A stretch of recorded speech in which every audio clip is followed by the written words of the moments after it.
Imagine a mix of glam rock, dark humor, and the magic of the 70s, all rolled into one film. That's Phantom of the Paradise.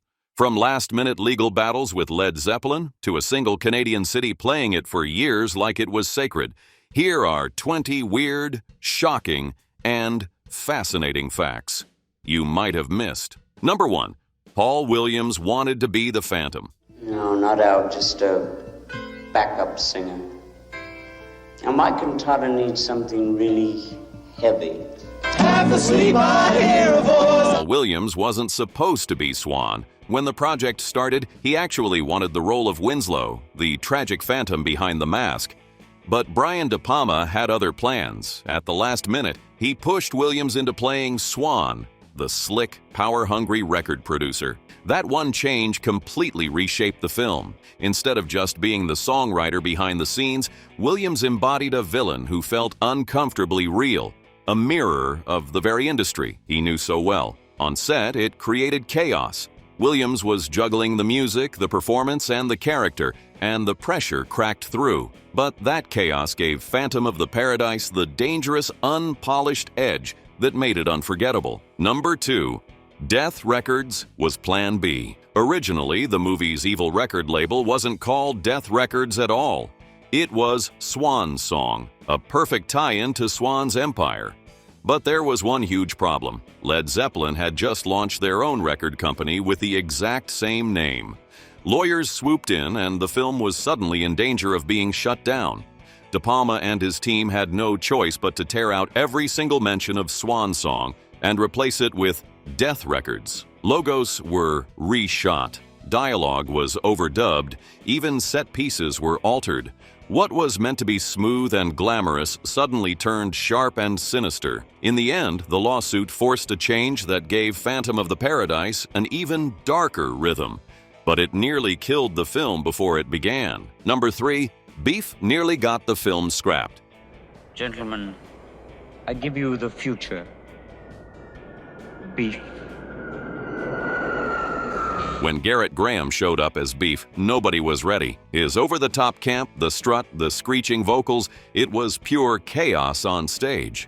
Audiences would eventually love it, but when the producers first saw him in character, they were horrified. Some execs flinched, convinced this wasn't just bad casting, it was career suicide. They worried the film was collapsing into parody, that no one would take it seriously, and that Graham's performance would kill whatever chance Phantom of the Paradise had in theaters. Behind the scenes, arguments flew over whether to rein him in or cut the character entirely. But De Palma stood firm. What the execs saw as a disaster ended up becoming one of the most unforgettable, ridiculous highlights of the whole movie. Beef's chaos had the producers sweating bullets, but if you thought that was the film's biggest gamble, buckle up, because the next secret isn't about an actor. It's about a technical stunt so wild it nearly never made it onto the screen at all. Number 4. The split-screen explosion almost never happened.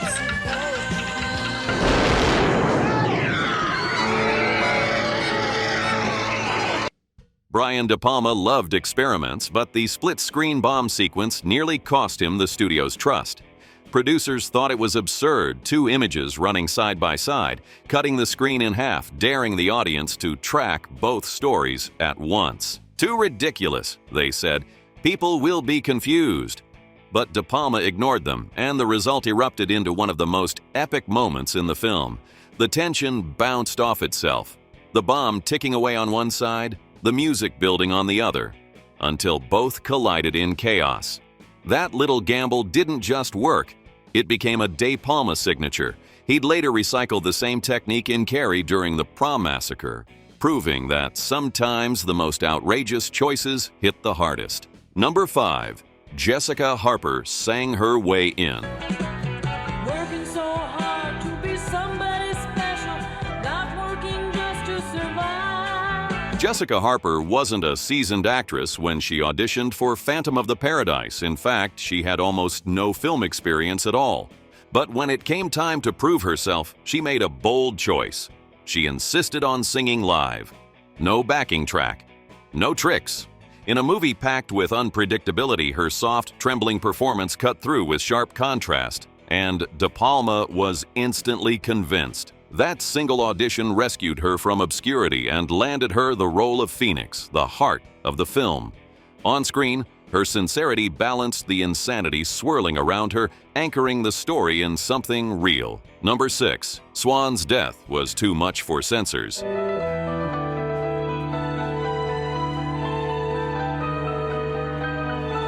The ending of Phantom of the Paradise was meant to be shocking. Swan's death on stage was filmed with extra violence and chaos, blood, screaming, and complete disruption.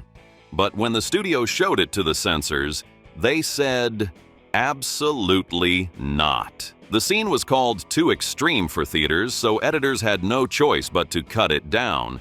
Most of the violent shots were removed, leaving only pieces of the original ending.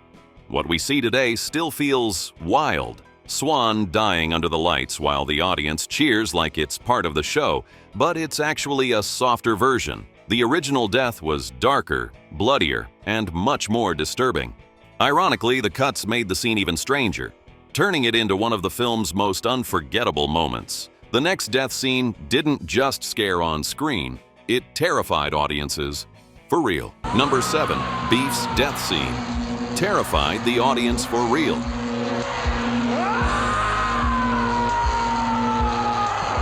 Beef gets blasted off the stage by that giant lightning bolt, the audience reaction you see isn't entirely scripted. Brian De Palma had packed the set with real concertgoers, hyped up like it was a live rock show. They weren't told exactly what was going to happen. De Palma loved it so much he kept it all in the film. So when you watch that scene today, you're seeing genuine shock ripple through a real audience. Number 8. The Phantom's helmet was a death trap.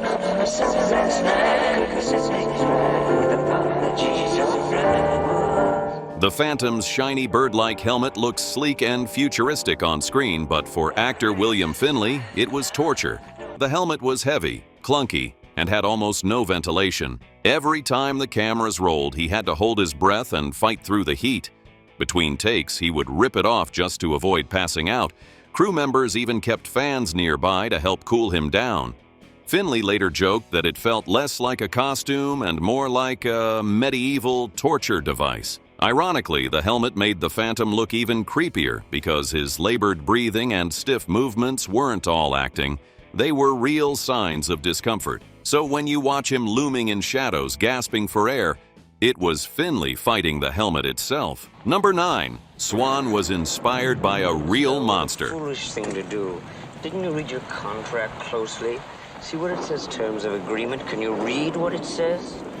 This contract terminates with Swan. Swan, the slimy, power-hungry producer in Phantom of the Paradise, wasn't just a made-up villain. Director Brian De Palma loosely based him on real-life music moguls, especially Phil Spector, a man infamous for his shady deals, bullying tactics, and total control over artists. At the time, Spector was already known as a genius in the studio, but also deeply unstable behind the scenes. Decades later, he was convicted of murder, making Swan's creepy, predatory vibe feel too close to reality. Paul Williams leaned into that inspiration, playing Swan as someone who could smile in your face while plotting your destruction behind the scenes. The result? A character that feels larger than life but also uncomfortably real. Watching Swan toy with people isn't just campy fun, it depicted how much power and danger some producers really held in the music industry. Number 10. The Twilight Zone's voice haunts the opening. Swan, he has no other name. His past is a mystery, but his work is already a legend. The movie starts with a voice that instantly pulls you in, deep, dramatic, and just a little unsettling. That voice belonged to Rod Serling, the creator and host of The Twilight Zone. Serling recorded the narration for Phantom of the Paradise without fanfare, and his name never even appeared in the credits. But his delivery set the perfect tone, giving the film a mysterious, almost otherworldly quality before the first scene even played. At the time, some people didn't even realize it was him. But for those who knew The Twilight Zone, it added an extra layer of coolness. Before we dive back into the wildest behind-the-scenes acts of Phantom of the Paradise, sing your way to that like button as if you're screaming along with a movie villain on stage, and swan your way to subscribe, because the next facts will pull back the curtain on how glam rock's got beef. Number 11. The electronic room was real. Here's what a lot of people do not know. The electronic room where Winslow composes his cantata and Swan tweaks his voice wasn't a set. It was a fully functional recording studio. I liked the sound of this place a lot. Known as the record plant, its walls were covered in knobs, dials, and cables that formed part of Tonto, a massive custom-built Moog synthesizer. This wasn't just a prop. It was a legitimate instrument used by pioneering electronic artists of the era. Even cooler, Tonto still exists today at the National Music Center in Calgary, Alberta, and is available for modern musicians to play. By filming in a real studio, the movie captured authentic sounds, flickering lights, and tactile energy that no fake set could match. It gave Winslow's compositions and the Phantom's eerie presence an extra layer of otherworldly realism that still wows viewers decades later. Number 12. The film was a mashup of 3 stories. If you think Phantom of the Paradise feels a little all over the place, you're not wrong. Brian De Palma didn't stick to one classic story, he crammed in 3. The film mixes Phantom of the Opera, Faust, and The Picture of Dorian Gray into one big blast. At the time, critics thought this wild mix was meltdown-level confused. Some even said it was like watching 3 different movies smashed together. But today, fans see the insanity as part of its charm. It wasn't neat, it wasn't simple, but it was unforgettable. Number 13. Misunderstood, but broke the mold. When Phantom of the Paradise first hit theaters, most people didn't know what to make of it. Was it a horror film, a rock opera, a comedy, or some biting satire about the music industry? The truth is, it was all of those things at once, and that's exactly why it threw critics into a tailspin. Many reviews complained the movie didn't fit anywhere, saying it was too silly to be scary and too dark to be funny, but that genre-bending chaos is exactly what gave it staying power. The fact that it couldn't be boxed in made it stand out in a sea of formula movies. Decades later, that same confusion turned into appreciation. What was once seen as messy is now celebrated as bold, original, and impossible to copy. Phantom of the Paradise may have baffled audiences at first, but behind all that chaos was a careful design. And the next secret isn't about the film's shock factor, it's about a character crafted with a quiet elegance. One that carries the story in ways most viewers don't even realize. Number 14. Paul Williams' character was created to carry a distinct elegance. Paul Williams' character, Swan, isn't just a record producer, he's a vision of sleek elegance. His very name evokes the grace of a swan gliding effortlessly across water, and the film leans into that symbolism at every turn. From the way he glides into a room to the poised way he controls Winslow's voice, Swan exudes a polished charm that masks his manipulative, power-hungry nature. Even in moments of chaos, his movements and expressions are deliberate, almost theatrical, revealing the contrast between the serenity his name suggests and the scheming he actually embodies. Number 15. Winnipeg refused to let Phantom die. When Phantom of the Paradise hit theaters in 1974, it landed with a thud. Critics brushed it off as too strange, and theaters quickly yanked it from screens. Everywhere, except Winnipeg, Canada. For reasons no one fully understands, Winnipeg fell head over heels for Phantom. The movie didn't just play there, it ran continuously for 4 straight years. In that city, it wasn't just a cult film. It was a cultural earthquake, shaping music fans and artists alike. Decades later, Winnipeg still proudly claims itself as the Phantom's true home. What the rest of the world ignored, Winnipeg turned into legend, proving that sometimes one city is enough to keep a masterpiece alive. Number 16. Phantom paved the way for rock and robots. Phantom of the Paradise didn't conquer the box office, but its DNA spread everywhere. Its wild blend of satire, glam rock, and gothic horror planted seeds that other works grew from. Just 1 year later, the Rocky Horror Picture Show hit screens, carrying the same over-the-top, genre-bending energy Phantom had unleashed. And decades later, French electronic duo Daft Punk openly credited the movie as the direct inspiration for their shiny robot helmets and futuristic stage personas. Phantom's jagged edges and chaotic tone may have been too raw for the mainstream in 1974, but its look and feel quietly shaped cult culture, music, and performance art for years to come. The world didn't embrace the movie, but it embraced its footprints. Phantom's influence was quietly exploding in pop culture, but while fans were discovering its genius, the studio was busy plotting something else entirely. The next fact isn't about legacy or robots, it's about a deliciously wild idea the executives almost snatched right off the screen.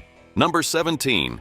The studio wanted to axe the juicy fruits. Believe it or not, one of Phantom of the Paradise's most iconic bits almost never made it to the screen. The juicy fruits.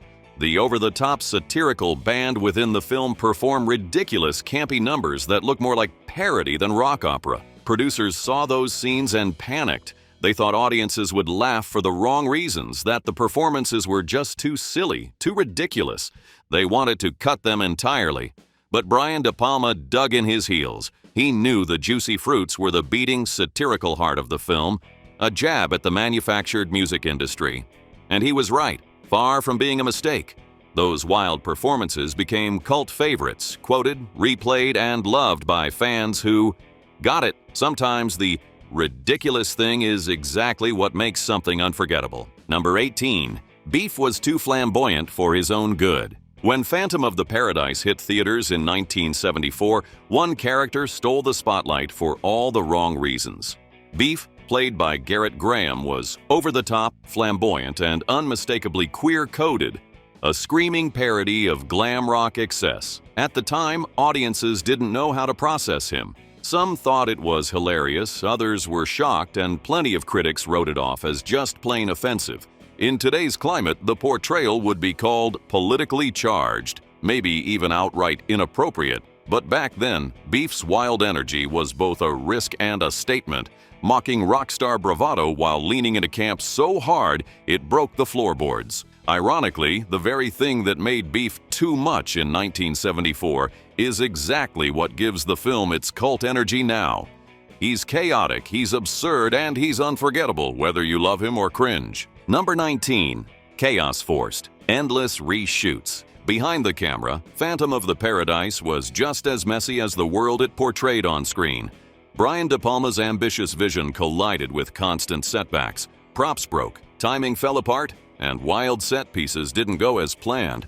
Whole sequences had to be reshot, sometimes multiple times just to get something usable. The record press scene took days.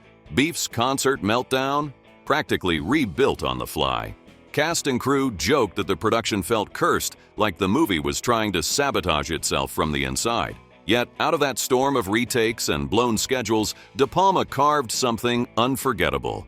The very chaos that made filming a nightmare ended up dripping into the movie itself. You can feel the disorder, the raw energy, the sense that anything could go wrong. And in a way, that's why it works. On the final fact here, we leave the chaos and near disasters behind because the next reveal isn't about what went wrong on set, it's about the movie's unexpected destiny. From a box office flop to cult royalty, Phantom of the Paradise found its place in history in ways no one could have predicted. Number 20. From box office flop to cult royalty. At the time, Phantom of the Paradise was dismissed, mocked, and practically forgotten outside of Winnipeg, but the strange little film refused to die. Over the decades, it picked up admirers who saw genius in its madness, and not just any admirers. Guillermo del Toro calls it one of the greatest films ever made, praising its bold mix of horror, satire, and operatic tragedy. Daft Punk went even further, borrowing its masked aesthetic to build their entire robotic persona. What was once considered absurd, confusing, and broken became a blueprint for future innovators. That's the power of Phantom. It broke rules so recklessly that it inspired a generation. For a movie born out of chaos, rejected by critics, and cursed on set, this final twist is the sweetest. It didn't just survive. Bonus fact: Paul Williams sang for Winslow. When Swan manipulates Winslow's voice in the studio, it's not William Finley singing, it's actually Paul Williams, the actor who played Swan. Every note, every soaring phrase comes from Williams's vocal cords, perfectly synced to Finley's on-screen performance. That little swap adds a subtle inside joke for fans, especially when Swan later declares that the voice is perfect. It's a clever touch that blends character manipulation with real-life talent, making Swan's control over Winslow feel eerily convincing. And while most viewers don't know it, this vocal sleight of hand is part of what makes the Phantom's performances feel otherworldly. And that's Phantom of the Paradise, a film that was misunderstood, mocked, and almost forgotten until it wasn't. What started as chaos turned into cult gold, influencing generations of filmmakers, musicians, and dreamers who saw beauty in every scene. It may have bombed everywhere else, but its spirit refuses to die, masked, screaming, and forever electric. So now tell us, which of these facts blew your mind the most? Drop your favorite in the comments and share this with another real weird. Wow, that was weird.